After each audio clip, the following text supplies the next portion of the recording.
क्या आने वाले चुनावों के अंदर वैभव गहलोत के सामने मैदान में जाने की प्लानिंग है? वो भविष्य के गर्भ में है, पर वर्तमान में जो छात्र राजनीति के अंदर जो सरकारी तंत्र का मैंने दुरुपयोग देखा तो मुझे लगा कि कहीं ज़्यादा ही शौक है, तो उसके लिए एक जवाब देना ज़रूरी था। मैंने जवाब दिया। अगर ज़रूरत पड़ी दो हाथ करने के लिए तो वो भी करेंगे।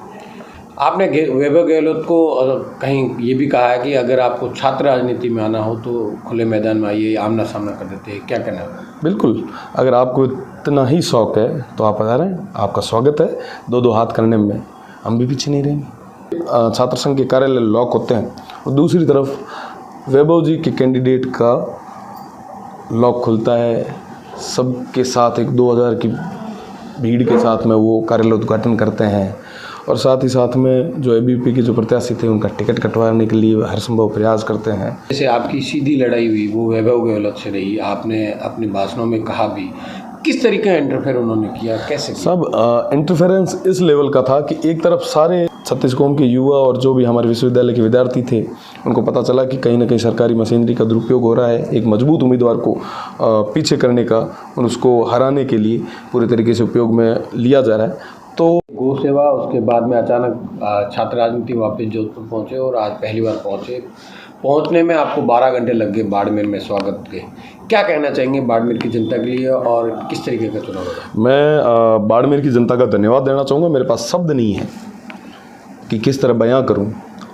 मैं जब जोधपुर से निकला और बाड़मेर तक पहुंचा, लगभग 10 घंटे लग गए। हर जगह एक जगह भाइयों का प्यार मिला, साथियों का प्यार मिला।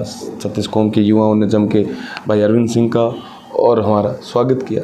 मैं निःशब्द हूँ और मैं पूरा प्रयास करूँगा कि इनके विश्वास पर खरा उतरूँ। भाई अरविंद सिंह जी खरा उतरे। जोधपुर छात्र संघ चुनाव में इस बार आपके शब्द है और आम जन का भी शब्द है, ये है कि भी सरकार वर्सेज निर्दलीय और एसएफआई चुनाव लड़ी। क्या कहना चाहेंगे, सरकार कैसे सामने आई? सरकार कहीं ना कहीं अपने जब सरकारी तंत्र का, मशीनरी का जब पूरी तरीके से दुरुपयोग करती है तो कहीं ना कहीं हमें सामने आवाज़ उठानी चाहिए।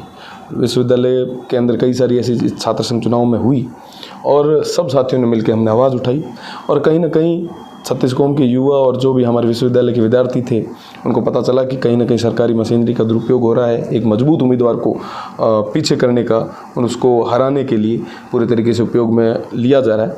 तो सब युवा आगे आए, उन्होंने भाई अरविंद सिंह का साथ दिया, उनका समर्थन किया और भारी बहुमत से जिताया। तो सरकार में जैसे आपकी सीधी लड़ाई हुई वो वैभव गहलोत से रही, आपने अपने भाषणों में कहा भी, किस तरीके का इंटरफेयर उन्होंने किया, कैसे किया? सब इंटरफेरेंस इस लेवल का था कि एक तरफ सारे छात्र संघ के कार्यालय लॉक होते हैं और दूसरी तरफ वैभव जी के कैंडिडेट का लॉक खुलता है। सबके साथ एक 2000 की भीड़ के साथ में वो कार्यालय उद्घाटन करते हैं और साथ ही साथ में जो एबीवीपी के जो प्रत्याशी थे उनका टिकट कटवाने के लिए हर संभव प्रयास करते हैं। उसके बाद में हमें कई बार जो ये मूवमेंट हुए तो बूथ का जो एकदम से अचानक से चेंज होना और उसके बाद में जब धरने पे बैठते हैं तो कैसे भी करके आवाज़ को दबाने के लिए इन्होंने पुलिस का अनैतिक तरीके से गिरफ्तार करना, मतलब कई सारी चीज़ें ऐसे सामने आती है।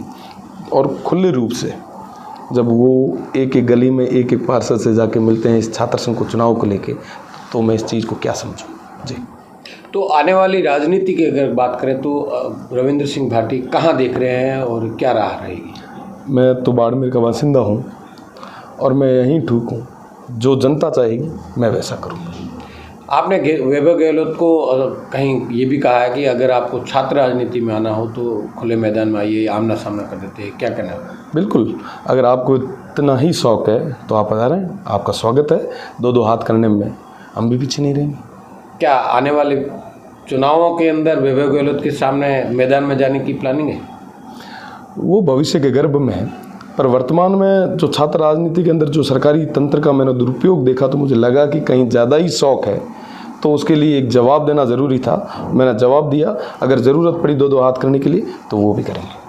अच्छा, दूसरी बात, सबसे बड़ी बात तो ये कि आप राजनीति, क्योंकि आप निर्दलीय से आप एसएफआई का आपने समर्थन किया, तो कहीं आपको लगता नहीं है कि प्रदेश की जो सो मोटो 2 पार्टियां बड़ी है, दोनों ही आपसे नाराज़ हुई, यह आपकी राजनीति पे कहीं असर नहीं पड़ेगा? साहब, पहले भी तो नाराज़ी थी, राजी होती तो टिकट दे देती।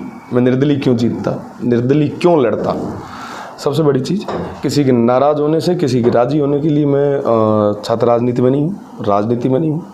मुझे वो आदमी ठीक लगता है जो जनता की सेवा करे, जो उनके हक के लिए, अधिकारों के लिए लड़े, सही मायने में राज की नीति को अपनाए। पहले भी तो नाराज़ी थी, राज़ी होती तो टिकट दे देती, मैं निर्दलीय क्यों जीतता, निर्दलीय क्यों लड़ता। सबसे बड़ी चीज़, किसी के नाराज़ होने से, किसी के राज़ी होने के लिए मैं छात्र राजनीति में नहीं हूँ, राजनीति में नहीं हूँ।